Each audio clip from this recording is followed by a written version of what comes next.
വേറൊരാൾ വന്ന് ആ വേഷം ചെയ്തു എന്ന് പറഞ്ഞു. പെട്ടെന്നൊരു ജാവ ബൈക്കില് ഒരു 6 അടി പൊക്കമുള്ള സുമുഖനായിട്ടുള്ള വ്യക്തി, നല്ല ഭംഗി കാണാൻ. അത്രയും കാലം എനിക്ക് സൈന്യത്തിന്റെ അടുത്തൊരു ദേഷ്യം ഉണ്ടായിരുന്നു, കാരണം എന്റെ ഇത്രയും എനിക്ക് ആ വേഷം കിട്ടില്ല. പക്ഷെ ഈ സുമുഖനായ ചെറുപ്പക്കാരനെ കണ്ടപ്പോ എനിക്ക്, കാരണം എന്നേക്കാൾ 100% ഇതിന് അർഹനായിട്ടുള്ള ആളാണ് ആ വേഷം ചെയ്തത്.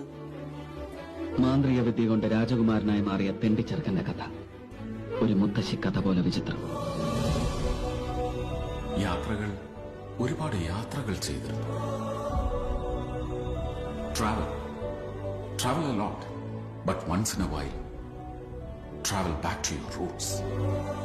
മോനെ, എന്താണ് നിന്റെ പ്രശ്നം? എടാ, നിനക്കൊരു പ്രശ്നം ഉണ്ടായി ഞാനുണ്ടാവില്ലടാ. ഓർമ്മയുണ്ടോ ഈ മുഖം? അറിയാം, മിന്നൽ പ്രതാപൻ എല്ലാം അറിയാം.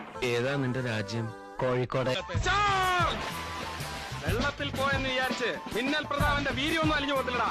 ഇന്നല്ലാതെ നമ്മുടെ തക്കളി. സാറിനൊക്കെ ആരാ സാറേ പോലീസിലെടുത്തത്? ഓർമ്മയുണ്ടോ ഈ മുഖം? ഒരു 4-5 വയസ്സുള്ള ഒരു കൊച്ച് ഞാൻ വിളിച്ചു, മോനിക്ക് വന്നേ, മോൻ ആരെയാ ഇഷ്ടം? മമ്മൂട്ടി അങ്കിളിനെയാണോ മോഹൻലാൽ അങ്കിളിനെയാണോ? അവൻ ഭയങ്കര അഭിമാനത്തോട് എണിച്ചിട്ടും ചുടേക്ക് പോവുകയാണ്.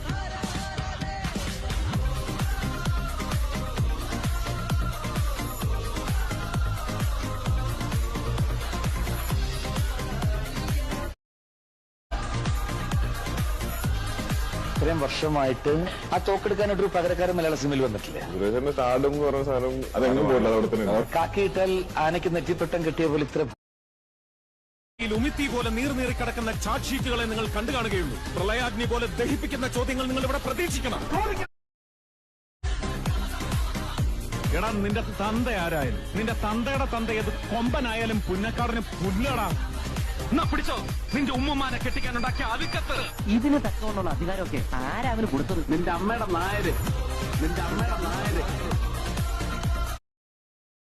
തന്തയ്ക്ക് പറഞ്ഞു